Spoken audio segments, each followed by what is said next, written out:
Քյուրերի ցանկում ինչպես տեսանք Հայկոնը եւ Անահիտը, ինչպես եք վաղուց ձեզ չեմ տեսել։ Շատ լավ։ Հայկո, դու այցելել ես այստեղ, որպեսզի տեսնես ինչ ծաղիկներ պետքա գնես, նվիրես Անահիտին։ Ես ասեմ, ուրեմն sense մի հատ թարս բան է ստացվել, որովհետեւ ես Միլանի սրահի կողքին մենք ես ու Անահիտը տուն ենք գնել, իսկ Անահիտը ծաղիկներ շատ է սիրում, այնպես որ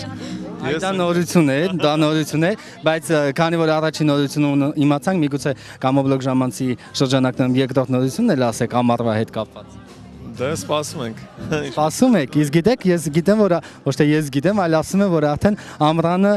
տղա է պարգևելու Անահիտը ձեզ, անունը որոշել եք։ Անունը դեռ չէ, դա Աստված ոնց որ ասում են, ամեն ինչ նորմալ